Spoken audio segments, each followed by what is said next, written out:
Bonjour à tous, je m'appelle Patrick Giroux. Pour ceux qui ne me connaissent pas, je suis professeur au département des sciences d'éducation. Je suis associé au CRIFPE comme chercheur et au GRIPTIC. Le CRIFPE s'intéresse à la formation et à la profession enseignante et le GRIPTIC s'intéresse particulièrement à l'intégration des technologies de l'information et de la communication. Avec des chercheurs ici à l'UQAC au département des sciences d'éducation, j'ai aussi formé le laboratoire de formation et de recherche sur la littératie numérique. Je vais vous parler aujourd'hui de visioconférence. La visioconférence, c'est un outil qui est au cœur de mon travail depuis plusieurs années, d'abord comme assistant de recherche, ensuite comme candidat au doctorat, ensuite comme jeune chercheur, et puis évidemment tout au long de ce processus-là comme chargé de cours, puis comme professeur. Je vais essayer de me baser sur quelques recherches que j'ai menées ou que je connais ici, que je connais, et puis un peu sur mon expérience.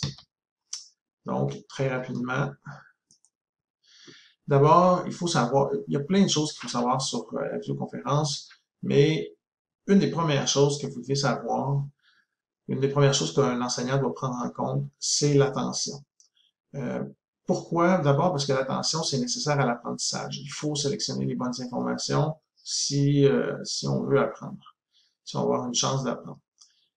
Et les recherches démontrent que l'attention diminue beaucoup plus rapidement en visio qu'en face à face.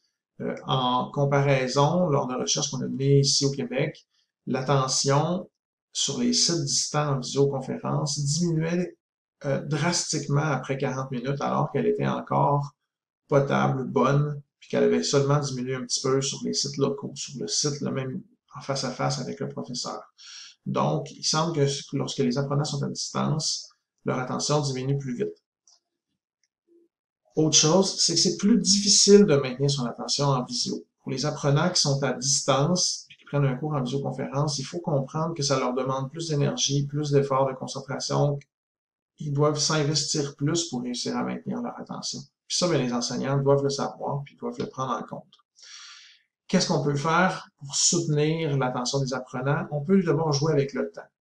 Dans un cours en vidéoconférence ou en visioconférence, ça va prendre plus de pauses.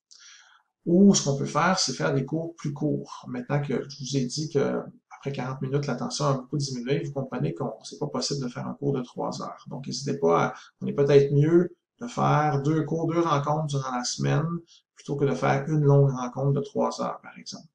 C'est une bonne stratégie aussi de penser à des cours hybrides, de limiter le temps en visioconférence, puis peut-être de prévoir des travaux en équipe, prévoir des travaux individuels, prévoir des forums de discussion, prévoir d'autres formules qui ne dépendront pas uniquement de la visioconférence parce que c'est très difficile pour les apprenants.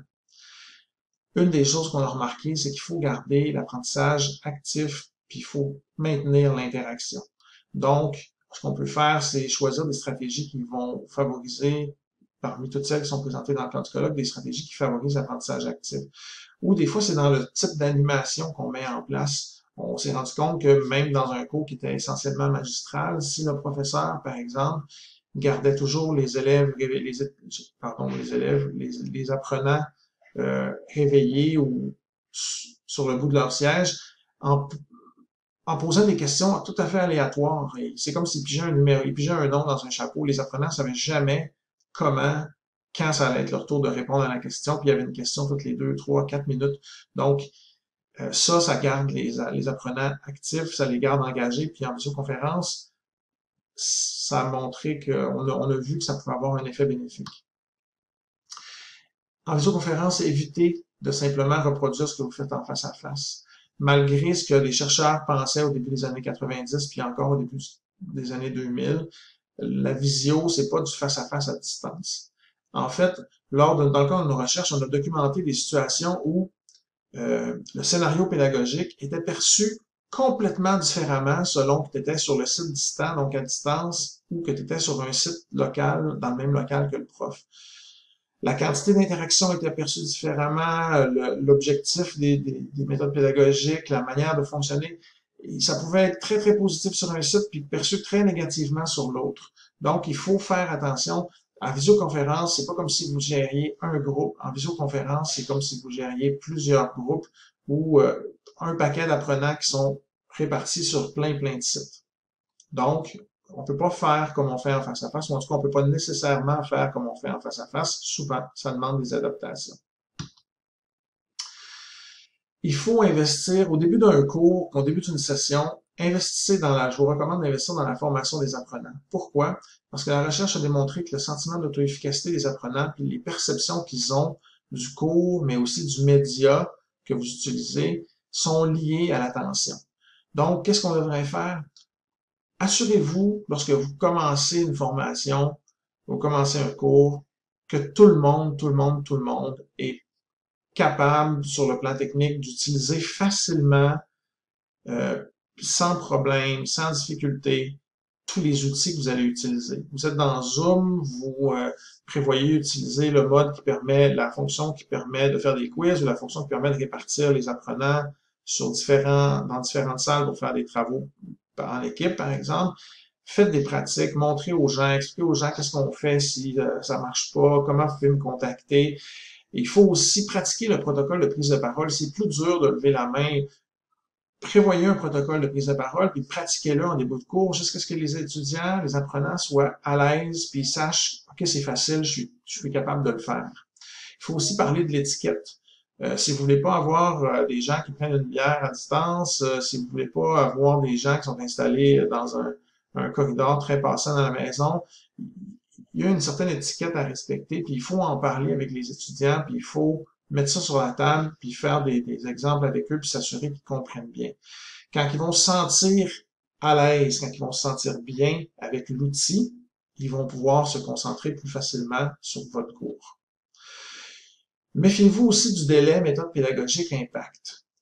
L'effet de la méthode, on a montré que c'était pas instantané. Donc, vous pourriez avoir le sentiment, ça se peut que vous ayez prévu, par exemple, un passage magistral dans votre cours, et puis, bon, ben, vous faites le passage, finalement, ça va bien, tout le monde a l'air concentré, fait que je vais continuer, ça va aller plus vite.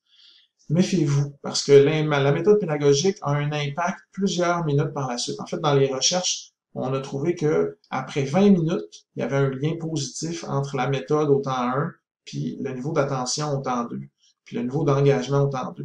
Donc, les étudiants sont capables de maintenir leur attention, par exemple, même si c'est pas actif pendant un certain temps, mais ça va avoir un poids, ça va avoir un impact plus tard. Donc, faites attention à ça, puis quand vous réfléchissez à ce qui s'est passé dans vos cours, prenez ça en compte pour essayer de bien comprendre ce qui s'est passé. Les recherches montrent que les étudiants dans des cours en visioconférence peuvent obtenir des résultats aussi bons qu'en face à face. Par contre, elles laissent aussi entendre que c'est plus dur pour l'enseignant. Il faut prévoir plus de soutien, il faut s'attendre à répondre à plus de courriels, il faut prévoir plus d'exercices, ça prend probablement plus de temps pour planifier, organiser, préparer. Il faut prévoir plus de textes à lire et souvent, c'est plus. Pour l'enseignant, ça demande plus de préparer un bon cours en visioconférence. Puis, j'ai remarqué, ça c'est une observation personnelle, c'est pas basé sur la recherche, mais la visio agit comme un catalyseur ou comme une loupe. Elle a la fâcheuse capacité d'augmenter ou de mettre en valeur toutes nos faiblesses pédagogiques, toutes nos petites erreurs, tous les petits problèmes de design pédagogique qu'on a, ben, on dirait que comparé dans une salle en face à face, c'est facile à récupérer. En visioconférence, les impacts sont toujours plus gros, puis ça les met en valeur. Donc, faites attention à ça, puis investissez dans la réflexion, dans la préparation de vos cours. Je pense que ça, en visioconférence, c'est nécessaire. Le lien entre enseignant et apprenant, la recherche montre que c'est très, très important lorsque c'est possible.